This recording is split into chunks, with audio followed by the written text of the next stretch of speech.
Hi guys, welcome back. Today we come to our home tour series. We're going to show you one of the houses that we just finished the renovation for. It's going to be a modern contemporary style. Come, let's take a look.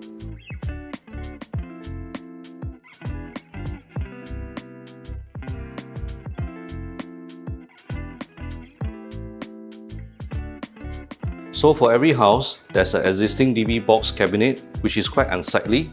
Look at how we redesigned to match the entire house carpentry. Now you don't see any handles, so this is a handleless design. After you push the door, you can actually open. For most houses, this is where you store your modem and equipment, and if it's deep enough, you can even plan to store shoes. With that, you need to think about ventilation. So let's take a look at what we have done.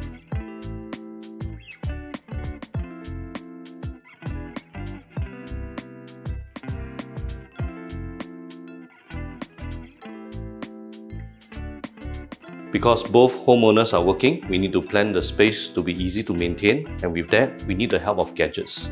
Gadgets need to be charged, so you need to think and plan for power points.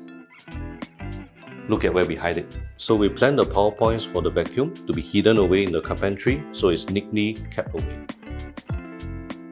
We have also designed the robot cleaner to be hidden away, together with its charging station, all hidden behind the carpentry. And take a look at our design. The doors will not block the robot cleaner from doing its work.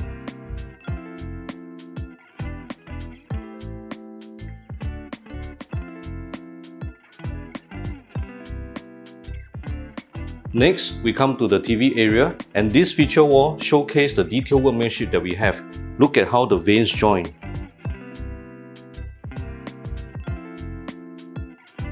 So over here, let's take a look at the TV console that we designed. It's a very common sense requirement for the wires to be able to pass through, but not all carpenters remember to do so. So let's take a look at ours.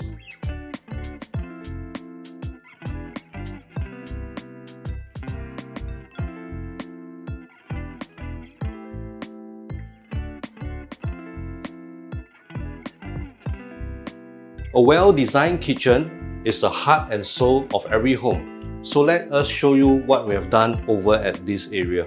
So for the kitchen, we actually prefer to place the water filter near the entrance, so you don't have to travel all the way into the kitchen just for a glass of water.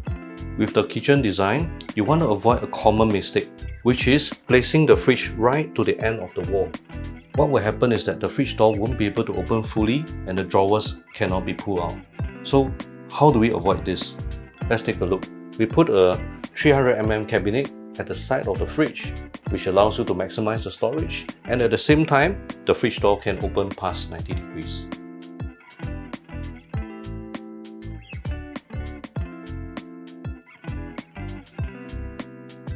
What you see here is an entire piece of slab of sintered surface that we use for the countertop and the backing, and pay attention to how we match the grains.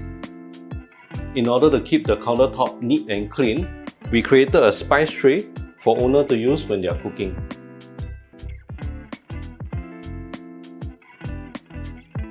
I love to cook, but I hate washing dishes. So thank God for the invention of dishwashers. If you want one in your home, this cannot be an afterthought. You have to inform your designer early on in the renovation, and we need to plan for the inlet and outlet pipe, and at the same time, the countertop height has to be able to fit the dishwasher underneath. Next, we come to the sink area, and what's so special about this build is that we designed the concrete sink support to make sure that the undermount sink will last for years to come. In order to maximize the space for the service yard and also complete the look of the kitchen, we extend the tabletop all the way into the service yard on top of the washer and dryer unit. But at the same time, we want to box up the ugly pipes in the service yard. But don't worry, we made sure that there is actually a way for you to maintain and service the pipes if you ever need to open it up.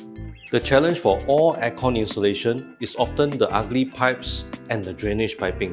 So what we did here was to box up the pipes so it's consistent with the look, and at the same time, we planned a very clever route for the drainage pipe. Let's take a look.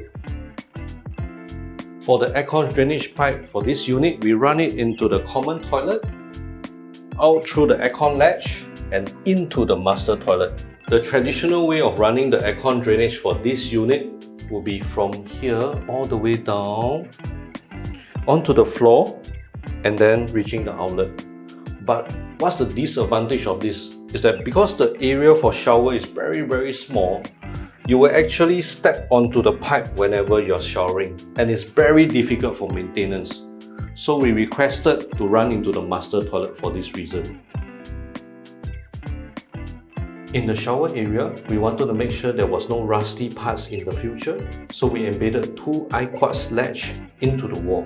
In some BTOs, in the master bedroom, you have an ugly beam that runs across the wardrobe area. For the top area that is closer to the beam, we made sure to use a color that is similar to the beam color, and at the bottom area, we made sure that the wardrobe is a different color. In this case, we use a wood laminate.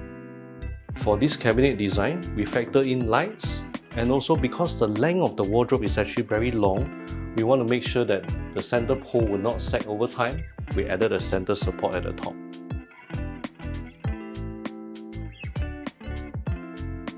For every project, I will ask a lot of questions to find out the needs and the age of the children.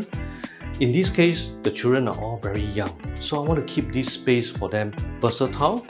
So there's only one wardrobe being built, the rest is totally able to be custom by homeowner according to their taste and their children's liking in the future. With that, we come to the end of today's home tour. We hope you like what you see, and we look forward to seeing you in the next video.